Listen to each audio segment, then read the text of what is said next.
রাজনৈতিক দলের বিরুদ্ধে সুপারিশ করতে অধ্যাদেশের সংশোধনী উঠছে আজ। ট্রাইব্যুনালে আনা হবে সাবেক আইজি সহ ৮ কর্মকর্তাকে। আমদানি শুল্ক কমানোর প্রভাব পড়েনি তেলের বাজারে। বোতলজাত তেলের সরবরাহ সংকটের অজুহাত ব্যবসায়ীদের, পাল্টাপাল্টি দোষারোপ। কুমিল্লায় প্রকাশ্যে কিশোর গ্যাংয়ে দৌরাত্ম্য জড়াচ্ছে নানা অপরাধে।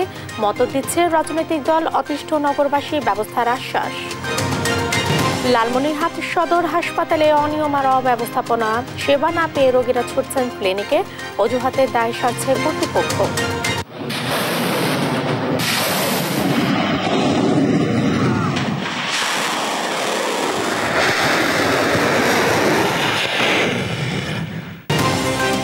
হাজার দিনে ছাড়ালো ইউক্রেনের রুশ আগ্রাসন। প্রথমবারের মতো রাশিয়ার গভীরে যুক্তরাষ্ট্রের তৈরি ক্ষেপণাস্ত্র ছিল কিয়েভ। এবং স্বস্তির জয়ে বছর শেষ করল আর্জেন্টিনা। 1-0 গোলে হারালো পেরুকে। হতাশার ড্রয়ে সমীকরণে কঠিন করল ব্রাজিল।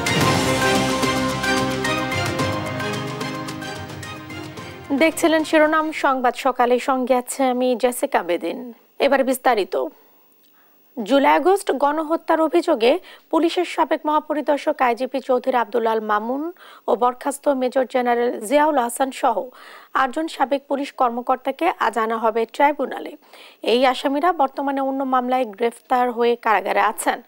ট্রাইব্যুনালে হাজিরা দিতে আরও যে আসামিরা আনা হবে তারা হলেন যাত্রাবাড়ি থানার সাবেক ওসি আবুল হাসান, ঢাকা জেলার সাবেক পুলিশ সুপার আব্দুল আল কাফি, মিরপুরের সাবেক ডিসি জসিমউদ্দিন মোল্লা, সাবেক অতিরিক্ত সুপার শহীদুল ইসলাম, গুলশান থানার সাবেক ওসি মাজহারুল হক ও ঢাকা উত্তরের সাবেক মহাপরিদর্শক আরাফাত হোসেন।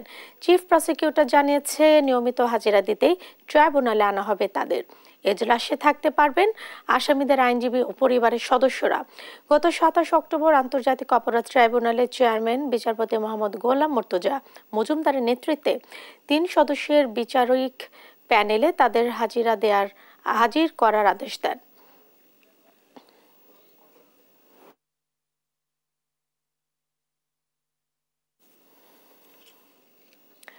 বিস্তারিত জানাতে হাইকোর্ট প্রাঙ্গণ থেকে যুক্ত হচ্ছেন সহকর্মী সাবরিনা মজুমদার। সাবরিনা, আজকে আদালতে তোলা হচ্ছে কাদের? কোন হেভিওয়েট অফিসার আছে কি? কোনো হেভিওয়েট অফিসার আছে কি? জেসিকা, আপনি যেমনটি জানেন যে জুলাই আগস্ট গণহত্যার মধ্যে শুধুমাত্র কিন্তু শেখ হাসিনা এবং তার মন্ত্রী পরিষদেরই ইতিহাস ছিল না, তার মধ্যে কিন্তু একটি প্রভাব খাটিয়েছে আসলে পুলিশ কর্মকর্তারাও। তো তারই প্রেক্ষিতে যেহেতু শেখ হাসিনার বিচার আন্তর্জাতিক অপরাধ ট্রাইব্যুনালে হবে, সেই সাথে পুলিশ বাহিনী যারা জুলাই আগস্ট গণহত্যার সাথে সরাসরি জড়িত ছিল তাদেরও বিচারে আন্তর্জাতিক অপরাধ ট্রাইব্যুনালে হওয়ার কথা রয়েছে। এবং তার প্রেক্ষিতে 27 অক্টোবর 17 জন পুলিশ কর্মকর্তার বিরুদ্ধে গ্রেফতারি পরোয়ানা চাওয়া হয়েছে এবং আজকে 8 জন পুলিশ কর্মকর্তাকে আন্তর্জাতিক অপরাধ ট্রাইব্যুনালে হাজির করা হবে।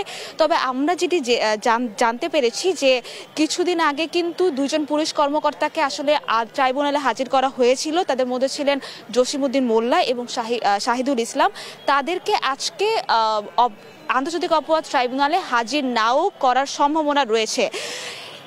এটি যেটি বলতে চাই যে এখন পর্যন্ত আসলে কোনো অভিযুক্তরাই আসলে আসেনি। তাদের যদি 8 জনই পুলিশ কর্মকর্তা আসেন তাহলে 2 জন কেরানীগঞ্জ এবং কাশিমপুর কারাগার থেকে বাকি 6 জন আসলে আসার কথা রয়েছে।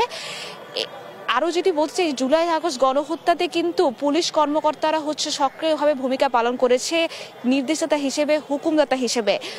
তো তারই প্রেক্ষিতে আসলে এখন পর্যন্ত আন্তর্জাতিক অপরাধ ট্রাইব্যুনালে তাদের বিচার হচ্ছে। এবং তার আরেকটি জিনিস জানিয়ে দিতে চাই যে এর আগের দিন অর্থাৎ 18ই নভেম্বর কিন্তু পুলিশি নিরাপত্তা এত ছিল না। আজকে কিন্তু পুলিশ নিরাপত্তা ঘোরতরভাবে জোরদার করা হয়েছে। আপনি দেখতে পাচ্ছেন যে 18 নভেম্বরের যে চিত্রটি ছিল আজকে কিন্তু একটু ভিন্ন। আজকে কিন্তু যেখান দিয়ে আসলে অভিযুক্তদের প্রবেশ করানো হবে ট্রাইব্যুনালে, সেখানে কিন্তু পুলিশ ব্যারিকেড দিয়ে দিয়েছে এবং পুলিশরা সাংবাদিকদেরকে বলেছেনও যে যাতে করে কোনোভাবেই কোনো সাংবাদিক বা কোনো ক্যামেরায় যারা চিত্রকর্মী তারা যদি ভিতরে না ঢুকতে পারে।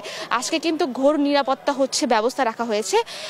আরেকটি যেটি জানিয়ে দিতে, প্রধান উপদেষ্টা সহ চিফ প্রসিকিউটর সবাই কিন্তু বলেছেন যে এই জুলাই আগস্ট গণহত্যায় আসলে যারা জড়িত থাকবেন তাদেরকে কিন্তু কোনোভাবেই আসলে ছাড় দেওয়া হবে না, তাদের বিরুদ্ধে ব্যবস্থা নিয়ে আইনগত ব্যবস্থা নিয়ে তাদেরকে আসলে বিচারের আওতায় আনা হবে। এখন আজকে গ্রেফতারি পরোয়ানা যখন চাওয়া হলো তার প্রেক্ষিতে যখন আসবেন তাদের এখন দেখা বিষয় যে তাদেরকে আসলে কারাগারে পাঠানোর নির্দেশ দেয় কিনা।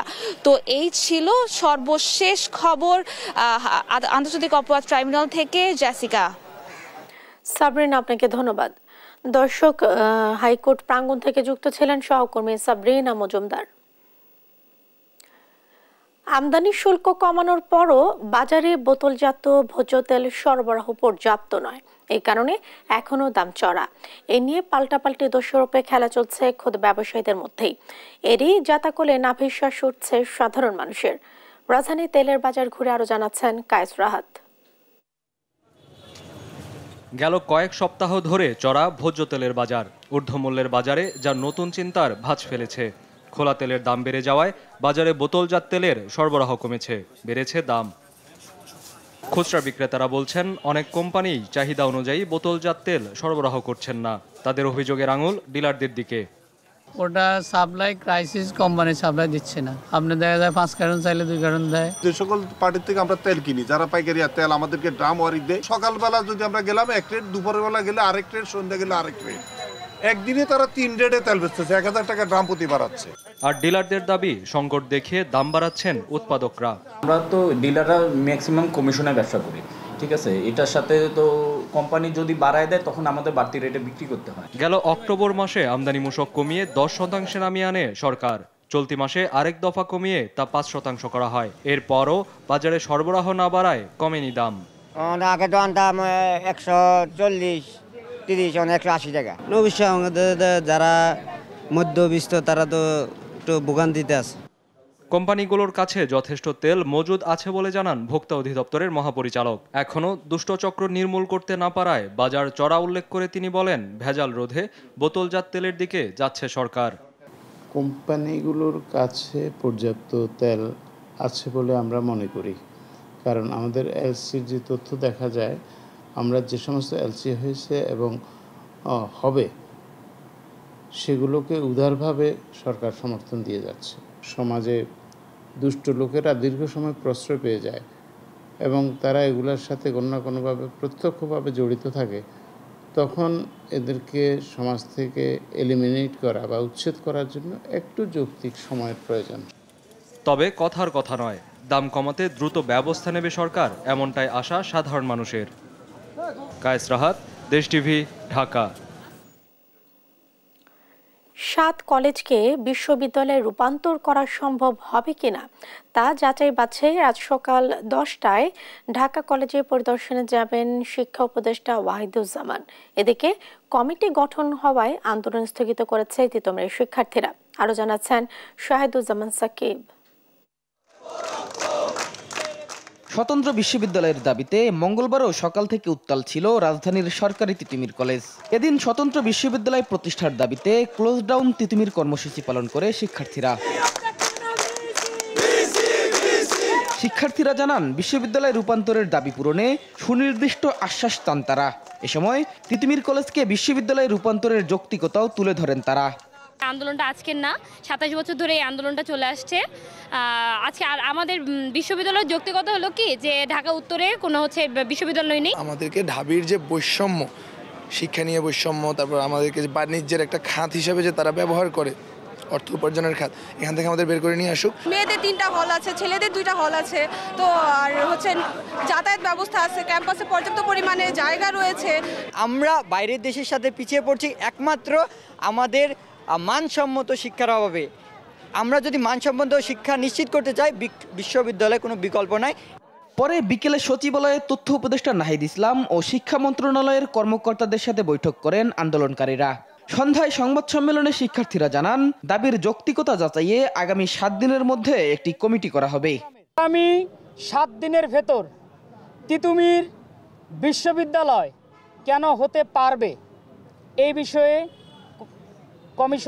কমিটি গঠন করা হবে এবং তারা সশরীরে এটিকে পর্যবেক্ষণ করবেন এবং একটি নির্ধারিত ডেটের ভেতর তারা আমাদেরকে প্রতিবেদনটি জানাবেন। সংবাদ সম্মেলনে আন্দোলন স্থগিত রাখার ঘোষণা দেন শিক্ষার্থীরা। রাষ্ট্রের প্রতি সম্মান রেখে, রাষ্ট্রের আইনের প্রতি সম্মান রেখে রাজপথ থেকে আমরা সরে আসছি। শাহিদুজ্জামান সাকিব, দেশ টিভি, ঢাকা। কয়েকটি কিশোর গ্রুপের দাপটে অতিষ্ঠ কুমিল্লাবাসী। শুধু চুরি, ডাকাতি, ছিনতাই, চাঁদাবাজি নয়, ঘটছে একাধিক খুনের ঘটনাও। ক্ষমতা জানান দিতে প্রকাশ্যে দেয়া হচ্ছে অস্ত্রের মহড়া। সেসব আবার সামাজিক যোগাযোগ মাধ্যমে ছড়িয়ে দিচ্ছে, বাড়াচ্ছে আতঙ্ক। সচেতন নাগরিকরা বলছেন, রাজনৈতিক ছত্রছায়াতেই এসব অকর্ম চালাচ্ছে কিশোর অপরাধীরা। সহকর্মী সুমন কবিরের প্রতিবেদন, জানাচ্ছেন টুম্পা ফ্রোজ। প্রকাশ্যে অস্ত্র নিয়ে চালানো হচ্ছে মহড়া। ভীতি ছড়াতে ও ক্ষমতার প্রভাব জানান দিতেই এমন প্রচারণার আশ্রয় নিয়েছে কিশোর গ্যাংয়ের সদস্যরা।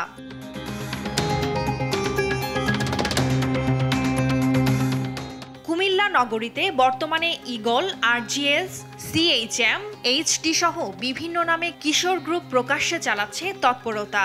চুরি, ডাকাতি, ছিনতাই, ইফটিজিং, চাঁদাবাজি সহ নানা অপরাধ এখন তাদের নিত্যসঙ্গী। সেই সঙ্গে তারা ঘটিয়েছে একাধিক খুনের ঘটনাও।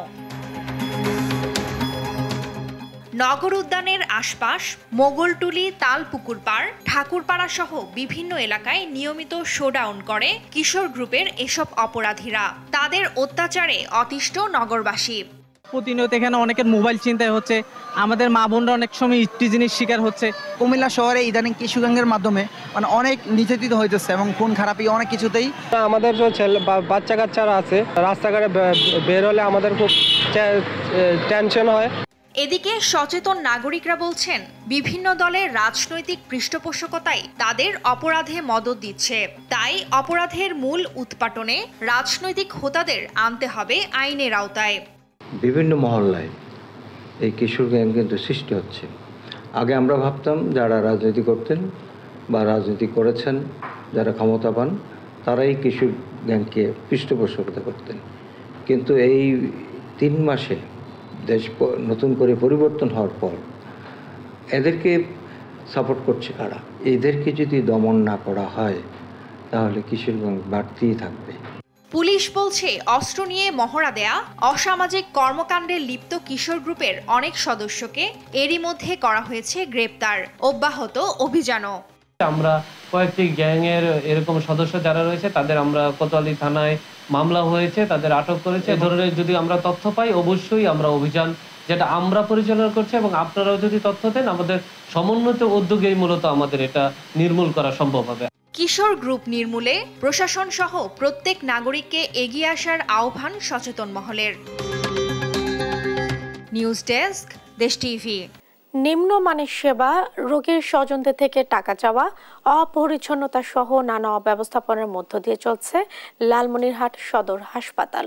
পোহাতে হচ্ছে নানা ভোগান্তি। এতে কাঙ্ক্ষিত সেবা না পেয়ে অনেকেই বাধ্য হচ্ছেন বেসরকারি ক্লিনিকের আশ্রয় নিতে। সহকর্মী জামাল বাদশার রিপোর্টে থাকছে বিস্তারিত। লালমনিরহাট 250 শয্যা বিশিষ্ট হাসপাতাল অন্তত 18 লাখ মানুষের চিকিৎসা সেবার ভরসার জায়গা। তবে এখন এই হাসপাতালটি চলছে নানা অব্যবস্থাপনার মধ্য দিয়ে। নিম্নমানের সেবা, রোগী ও স্বজনদের থেকে বাড়তি টাকা আদায়, অপরিচ্ছন্ন পরিবেশে রোগী সেবা সহ নানা অনিয়মের অভিযোগ উঠছে কর্তৃপক্ষের বিরুদ্ধে। হাসপাতালের সঠিক সেবা না পেয়ে অনেকেই বাধ্য হয়ে যাচ্ছেন বেসরকারি ক্লিনিকগুলোতে। পর্যাপ্ত বেড নাই, তারপরে যে টেস্টগুলো দেয় এই টেস্টগুলো করার পর ডাক্তার চেঞ্জ হয়, উনি আবার আসে অন্য টেস্ট দেয়, আগের টেস্টগুলো দেখে না। তা সরকারি হাসপাতাল আসছি আমি টাকা বাঁচানোর জন্য, যদি বারবার এইভাবে আমার টেস্টেই করা লাগে তাহলে এখানে আসে আমার লাভ কি? হাসপাতালে গন্ধ টন্ধ যেন থাকাই যায় না, বাথরুমের খুব অপরিষ্কার, মানে ঠিক মতন চিকিৎসাপাতি পাওয়া যায় না। সবাই এটা টাকা চায়, খালি চিকিৎসা করবে গেলে সিস্টারের কাছে সুই দিলে তাও টাকা চায়। একটা রুগী উপর নিচতলা থেকে উপর আনলে তাও 100 টাকা দেওয়া খায়। শুধু ইনডোর নয়, হাসপাতালের আউটডোরে সেবা নিতে আসা রোগীরা পড়ছেন নানা হয়রানিতে। দীর্ঘ লাইন পার করে চিকিৎসকের দেখা পেলেও পাচ্ছে না সঠিক চিকিৎসা বলে অভিযোগ তাদের। টিকিট কাটার ওখানেও লাইন ধরতে হয়, আর এরপর এখানে আসতে হয়। আর এখানে তো অনেক বড় সিরিয়াল, যেহেতু ডাক্তারের একজন ডক্টর আমাদেরকে দেখেন। এখানে মহিলাদের পাশেই হোক আর পুরুষ ওয়ার্ডের পাশেই হোক, বাথরুমগুলো এত জঘন্য, ওখানে গেলেই বমি আসে। একটা রুগী যখন থাকবে সে তো এখানে সুস্থ হওয়ার জন্য থাকবে, কিন্তু এখানে 2 দিন থাকলে সে একটা রোগ ভালো হতে না হতে আর একটা রোগের মধ্যে আক্রান্ত হয়ে যাবে। তবে জনবল সংকটের অজুহাত দেখিয়ে দায়সারা বক্তব্য হাসপাতাল কর্তৃপক্ষের। তত্ত্বাবধায়ক বলছেন, অনিয়মের অভিযোগ পেলে নেওয়া হবে ব্যবস্থা। চিকিৎসকের সংকটের কারণে আমাদের এই সেবা প্রদানে চিকিৎসকরা হিমশিম খাচ্ছে। এছাড়াও আমাদের পরিচ্ছন্নতা কর্মী যথেষ্ট পরিমাণে না থাকায় হাসপাতালে পরিষ্কার পরিচ্ছন্নতা আমাদের ধরে রাখা বা পরিষ্কার পরিচ্ছন্নতা করা বেশ কঠিন হয়ে পড়েছে। আর আমাদের এখানে যদি কোনো অনিয়মের অভিযোগ আসে সেক্ষেত্রে আমরা ব্যবস্থা নেব। হাসপাতালটিতে সেবার মান বৃদ্ধি ও অনিয়ম বন্ধে দ্রুতই পদক্ষেপ নেওয়ার দাবি সচেতন মহলের। জামাল বাদশাহ, দেশ টিভি, লালমনিরহাট। এবারে ভিন্ন ধর্মী খবর। শীতের শুরুতেই নাটোরের চলন বিলে আসতে শুরু করেছে অতিথি পাখি। পাখিদের কলকাকলিতে মুখরিত চারপাশ। এত সুন্দর পরিবেশেও তৎপর পাখি শিকারীরা। এতে ক্ষতির মুখে পড়ছে অতিথি পাখির অবাধ বিচরণ। পরিবেশ কর্মীরা বলছেন, আইনের সঠিক প্রয়োগের অভাবে শিকারীরা নিচ্ছে সুযোগ। সহকর্মী তারিকুল হাসানের প্রতিবেদন, জানাচ্ছেন টুম্পা আফরোজ। নাটোরের চলনবিল অপরূপ সৌন্দর্যের স্থান, যেখানে প্রতি বছর শীতে ঝাঁকে ঝাঁকে আসে পরিযায়ী পাখি। এবারও এসব পাখির কলতানে মুখরিত হচ্ছে সিংড়া, গুরুদাসপুর ও নলডাঙ্গারের নদী, খাল ও জলাশয়। এদের মধ্যে উল্লেখযোগ্য পানকৈরি, হরিয়াল, শামুকখোল, বেলেহাঁস, বুনোহাঁস, সারসসহ বিভিন্ন প্রজাতির পাখি। প্রতিবার নেয় আমাদের চলন বিলে এবারও অনেক অতিথি পাখি এসেছে। এগুলো পাখি দেখতে সত্যি অনেক ভালো লাগছে। অনেক প্রজাতির পাখি দেখি। পাখিগুলো আমাদের বন্ধু বান্ধব, আমরা সবাই মিলে দেখতে আসি। শীতের মৃদু তাপমাত্রা ও খাবারের সহজলভ্যতার কারণে পাখিরা ঝাঁকে ঝাঁকে এখানে আসে। এই সুযোগের অপব্যবহার করে কিছু অসাধু অর্থলোভী শিকারীরা কারেন্ট জাল ও ফাঁদ পেতে নামে পাখি শিকারে। কিছু লোকজন বিলের মধ্যে কারেন্ট জাল নিয়ে পাখি শিকার করে, তো আমরা অনেকে বাধা দিছি, কিন্তু আমাদের কথা শুনে নাই। পরিবেশ কর্মীদের অভিযোগ, বন্যপ্রাণী সংরক্ষণ আইনের যথাযথ প্রয়োগ না থাকায় দেদারসে চলছে পাখি শিকার ও বিক্রি। এতে চরম ক্ষতিতে প্রকৃতি ও জীববৈচিত্র্য। মানা করলে শুনে না, তারা কয় কেন মারবো, মারলে সমস্যাটা কি, আমার কাছে হুমকি দেয়। আমাদের সাথে যেন প্রশাসন থাকে, এখান থেকে আমরা পাখি রোধের সবসময় সক্রিয় থাকতে চাই। আইনের কঠোর প্রয়োগের মাধ্যমে পাখি শিকার রোধ করতে হবে বলে জানায় এই কর্মকর্তা। কিল্লা ঘর নামে একটি ঘর আছে, যে ঘরে প্রচুর পাখি শিকার করে থাকে। সেই সাথে আমরা কিন্তু পাখি রক্ষায় কাজ করছি, দুর্গম এলাকায় ছুটে যাচ্ছি। এদিকে পাখি নিধন রোধে জনসচেতনতা বাড়াতে উদ্যোগ নেয়ার কথা জানান উপজেলা নির্বাহী কর্মকর্তা। আমি এটুকু বলতে পারি, আমি আমার প্রশাসনের পক্ষ থেকে সর্বোচ্চ চেষ্টা করব যেন এখানে বন্য প্রাণী বা এই পাখি শিকার করা না হয়, এই দিকে আমি দৃষ্টি রাখব এবং নির্মূল করার চেষ্টা করব। পরিবেশ কর্মীদের পাশাপাশি চলন বিলের জীববৈচিত্র্য রক্ষায় সবাইকে এগিয়ে আসার আহ্বান অনেকের। নিউজ ডেস্ক, দেশ টিভি। রংপুর নগরীতে অপরাধ নিয়ন্ত্রণ ও অপরাধ শনাক্ত করতে বেগ পোহাচ্ছে নগর পুলিশ। অপরাধ করেও ধরাছোঁয়ার বাইরে অপরাধীরা। নষ্ট হয়ে গেছে 2.5 বছর আগে বসানো বেশিরভাগ সিসি ক্যামেরা। অপরাধী শনাক্তে এসব সংস্কার করে দ্রুত ব্যবস্থা নেওয়ার পরামর্শ নাগরিক কমিটির। বিস্তারিত ডেস্ক রিপোর্টে। 31 অক্টোবর রাত 12টা, রংপুরের টাউন হল এলাকা। বেপরোয়া গতির একটি প্রাইভেট কার পিষে দেয় রাস্তার পাশে থাকা অন্তত 5 জনকে। চিকিৎসাধীন অবস্থায় মারা যান এক রিকশা চালক। ভাগ্যক্রমে বেঁচে গেলেও গুরুতর আহত হন দেশ টিভির সাংবাদিক রফিক। ঘটনার 15 দিনেও সেই ঘাতকের পরিচয় নিশ্চিত করতে পারেনি পুলিশ। এ নিয়ে ক্ষুব্ধ নগরবাসী। বিরিয়ানি হাউসের পাশ থেকে ওখানে একটা গাড়ি মারছে, তারপরে একটা মারছে, একটা রিক্সা মারছে, একটা সাংবাদিক মারছে। তারপর আমার দোকানের সামনে একটা গাড়ি মারি দিয়েছে। বর্তমানে যে জিনিসটা লক্ষ্য করতেছি, আমাদের সিসি ক্যামেরা না থাকার কারণে যে আমাদের অ্যাক্সিডেন্টগুলো বাড়ছে এবং যে চুরি ডাকাতিগুলো হচ্ছে এটাকে শনাক্ত করা যাচ্ছে না। অপরাধ নিয়ন্ত্রণে 2022 সালের শুরুতে নগরীর গুরুত্বপূর্ণ 18 স্থানে 91টি সিসি ক্যামেরা স্থাপনের মাধ্যমে আইন শৃঙ্খলা মনিটরিং কার্যক্রম শুরু করে নগর পুলিশ। এতে চুরি ছিনতাই সহ সব ধরনের অপরাধ নিয়ন্ত্রণে আসলেও সম্প্রতি 64টি সিসি ক্যামেরা নষ্ট হওয়ায় বেপরোয়া হয়ে উঠেছে অপরাধীরা। পুলিশও বলেছে যদি সিসি ক্যামেরা থাকতো আমরা রাস্তায় কিন্তু সিসি ক্যামেরা দেখেই শনাক্ত করতাম চোর, সেক্ষেত্রে কিন্তু আমরা ধরতে পারতাম। বিশেষ করে সিসি ক্যামেরা সিটি কর্পোরেশন না থাকার কারণেই পুলিশ কিন্তু অন্যান্য চুরি থেকে শুরু করে মোটরসাইকেল কোনো কিছু উদ্ধার করতে পারতেছে না। হরহামেশাই নগরীতে ঘটছে মোটরসাইকেল চুরির ঘটনা। গেল এক মাসে শুধু কোতোয়ালি থানায় অভিযোগ পড়েছে কমপক্ষে 5টি। এ অবস্থায় নিরাপদ নগর গড়তে পুলিশি তৎপরতা বৃদ্ধি এবং নষ্ট হওয়া সিসি ক্যামেরা সচল করার দাবি সচেতন মহলের। চালককে যেমন শনাক্ত করতে পারেনি, পাশাপাশি এই ঘটনার কোনো আলামত উদ্ধার করতে পারেনি। আমরা মনে করি যে আসলে আজকে নগর জুড়ে যে চোর ছিনতাইকারীদের যে দৌরাত্ম্য বেড়েছে, এক্ষেত্রে আসলে প্রধানতম যেটি দুর্বলতা যে আসলে নগরের গুরুত্বপূর্ণ স্থাপনাগুলোতে সিসি ক্যামেরা না থাকা। অপরাধ নিয়ন্ত্রণ এবং অপরাধী শনাক্তে প্রয়োজনীয় উদ্যোগ নেওয়ার কথা জানিয়েছে মহানগর পুলিশ। বেশ কিছু সিসি ক্যামেরা ইতিমধ্যে নষ্ট হয়েছে বিভিন্ন কারণে। তো এটার ভিতরে আপনার সিটি কর্পোরেশনের কিছু দেওয়া সিসি ক্যামেরা ছিল, আমাদের মেট্রোপলিটনের পক্ষ থেকে দেওয়া ছিল। তো আমরা খুব সম্প্রতি এটা আমরা ঠিক করে ফেলতেছি, এটা কার্যক্রম চলতেছে। শীঘ্রই প্রয়োজনীয় ব্যবস্থা নিয়ে নগরকে নিরাপদ করতে জোর দাবি নগরবাসীর। নিউজ ডেস্ক, দেশ টিভি। দেখছেন সংবাদ সকাল।